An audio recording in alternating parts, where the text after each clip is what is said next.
What's going on, everybody? Dylan Napoleone with Cageside Press, joined today by none other than Chordale the Gift Booker, one day ahead of his travel day out there to Vegas, where he will be competing for the WBO and WBC Super Welterweight Championships on March 22nd in Las Vegas. Chordale, it's great to see you, man. Yeah, I'm glad to be here, man. Thank you for having me. Absolutely, bro. And this was some big news for a lot of people, man. I remember when Paul got the news and this fight was actually, solidified. He called me. My reaction was insane, but I want to know your reaction. Honestly, when they called me, I said yes immediately. It's the biggest opportunity of my life. I plan to take full advantage of it. So, I can't really describe it because I just want to make sure that we actually make it there. I haven't gotten to the fight yet. I'm happy that I got this opportunity, but I want to make sure that we make it to the fight. We have the fight because it's only important if we have the fight. Absolutely, and I know you're big about family, man. What was it like telling your family about this opportunity? It was great. I mean, my family, they believe in me, and they want to see me, fight the best guys. So they were ecstatic. They're happy to just know that finally I get an opportunity. And let's talk about the journey that it took to get here, man. You have done a lot to conquer this moment, and I feel like, I saw it in an interview you did recently. You said, man, I feel like, some of those fights didn't exactly help me get to this point, but it helped me stay active. So what are your thoughts on the journey that it took to finally get here? Because I know it was a long road. The journey, honestly, was part of the dream, and I think that's where this opportunity happened for me, because I got to a point where I stopped being upset about not getting the fights that I want, and I just said, maybe I'll never get the shot that I want, but how big am I to think that I just deserve it? What about all the other guys that work hard as fighters? And once I took that approach, I took more fights. I took fights for less. I took fights on short notice. Just all for the dream, my family gonna come out and get to see me. Let's just be happy with that. Like me chasing my dream, doing something that I love. And then now, the biggest fight of my life comes once I adopted that thinking. And what do you feel? How do you feel about maybe the headspace that you're in? And for this fight compared to others? I know that you know how big the moment is, obviously. So your approach, your mindset, do you feel like this, feels a little different? This fight is this fight is different than any other fight I've ever had in my life. First off, it's the hardest fight of my life. Well, it should be, right? Given that he's a world champion, he's the tallest task I'm probably ever going to face, right? He's 6'6". So I'm expecting to have, the biggest chess piece I've ever had to face in a boxing ring. And what better way to have it than fighting for a world title? I couldn't really ask for any more. This is kind of how my life went, If I wanted something great, I always had to do something tough to get it. Yeah. And one thing I wanted to mention to you, too, of course, is the road that you took. You did a lot of fighting out here in Connecticut, of course, but you've traveled, you've fought all over the place.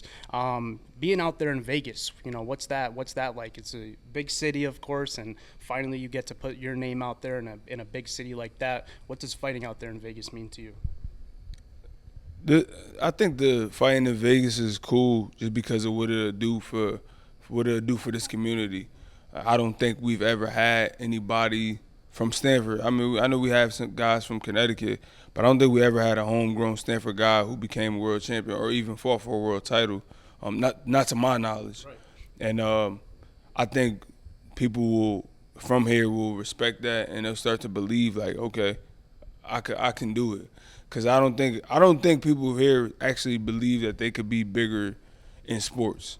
Maybe they think they can make it in being a doctor, being a lawyer. We have some of the greatest schools, but we don't always have the greatest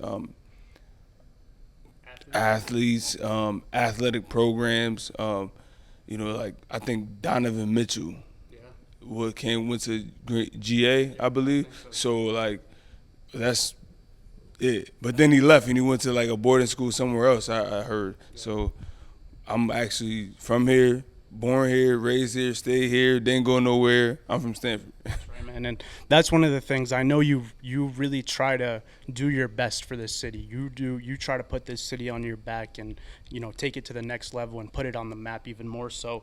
One thing about you, Chordale, you were in camp even before you got the news for this fight, obviously, and so was this kind of like perfect timing? It wasn't like short notice. Chordale's relaxing, blah blah blah. You were in camp getting ready for another fight. Yeah, this was definitely perfect timing, and I actually like that. That's like they took the fight with me at that time. Like they didn't try to wait till I was sitting on the couch doing anything. I mean, they probably didn't care. I mean, I wouldn't either if I was world champion. Anybody who's behind me, I'm gonna think I could beat them. But I think I also was the perfect opponent because he was supposed to fight Spence, who's a lefty, who's the same height as me. I think I just fit the actual puzzle piece that made the most sense, and I'm grateful for that because there's been a lot of times I didn't get these opportunities because I was lefty, and now here I am. I get the opportunity because I was the only lefty. It worked in your favor for this one, man, and. I know this is a broad question, but you have made quite a few sacrifices in your career as a human to get to this point. What are some of those sacrifices that you say those were the ones that were worth it? To get here today, first I got to start with just making a change in my life to not being in the street, continue to do things to propel myself, growing as a man. Staying in the gym, being with my coach Ahmed, he was a super huge mentor. My mom, being strong, my mom kept me grounded. Even when I got off track and my mom kicked me out the house, she came back around and wanted to make sure that I was doing the right things. And when she saw I was boxing and I started to take life more serious, she got back into helping me, teaching me things. And my best friend Kev, man, and my cut man Colin, man. My team, like who I have in my corner, actually in boxing, those are my people who, without Colin, Kev, and Ahmed, I don't think I would have ever been able to be here. I don't think I would have even grown into the man that I am because they wanted so much better for me than I wanted for myself, and I had to learn that. And those people now they're proud of what they did and the way they helped you, because look at you now getting ready to prepare for a world title fight, right? It's made those people proud, man, of course. And one thing I wanted to ask you is, I don't like to bring up the other side of the record. Of course, you have 23 professional victories. I feel like you take that one very well, though. You say that it changed you as an athlete. It was kind of like a turning point in your career. One thing that I realized, man, I did a little research. You got the world title fight before the man to give you that one on your record. Yeah. What do you think about that? What did you do differently that gave you this opportunity before that guy? To be honest, I just took more. In my opinion, I took more risk as far as I'm sure he gets paid better than I do. So that's where I say I took more risk. I don't feel like I fought better competition. I think we fought kind of the same relatively guys we knew we could get past. But I took more of a loss financially to get where I am today.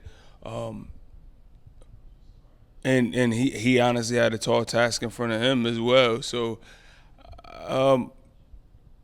I can't really say anything bad about him. I guess I think we just have different walks, and honestly, I still want that fight back no matter what. As the fighter that you are, does it make you proud knowing that that's the one guy that may have handed you that one loss, but you got this big opportunity before him? I know this isn't a race like that, but you have to have a little pride in that, no? Oh yeah, I definitely have pride in it, but we were fighting at 2 different weight classes. So when I fought him, we were up at his weight at 160. I came back down to 154 at this weight, which is funny because I figured that the guys at 160 were too big, and then I come back down to 154 and I fight a guy who's 6'6", so it's kind of actually counterproductive, but I mean, but at least I thought that's what the problem was.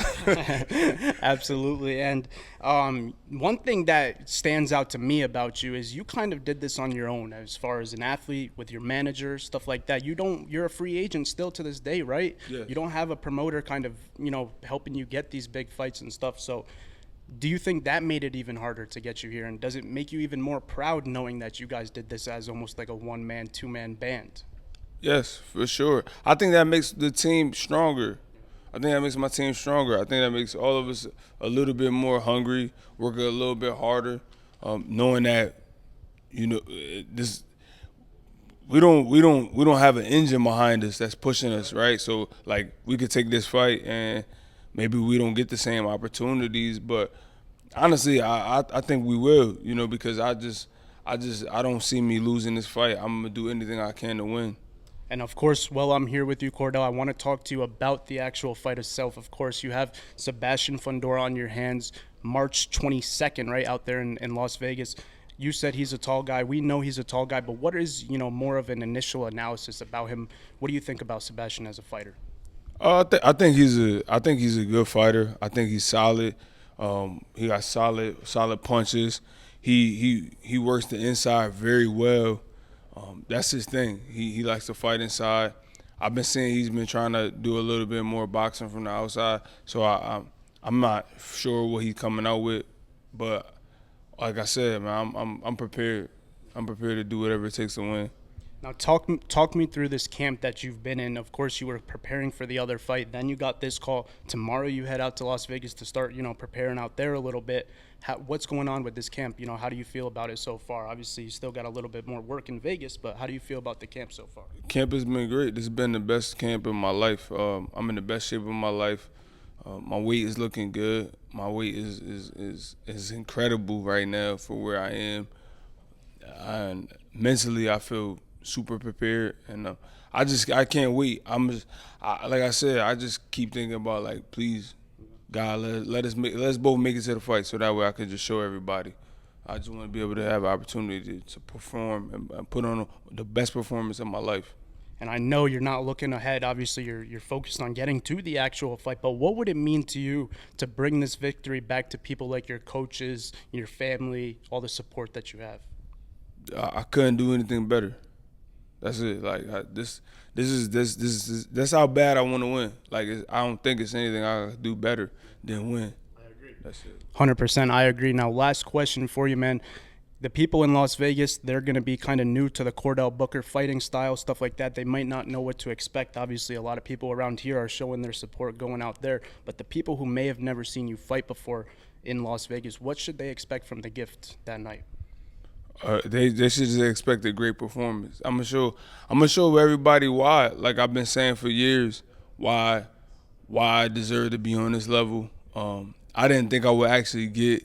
I started to think I wouldn't actually get this opportunity. So now that I have been able to get it, you're gonna see the best. You're gonna see the best version of me. I know, man. I agree. I'm looking forward to it. I know the hype that you guys have as a team, but, ahead of this fight, you guys are in a great spot. Going out to Las Vegas, great idea. You know what I mean, man? Chordale, the gift booker. Everybody tune in March 22nd out there in Las Vegas, live at the Michelob Ultra Arena. Chordale Booker goes to bat for 2 world titles that night. Chordale, thank you so much. Thank you. Appreciate everybody. Let's go, Stanford.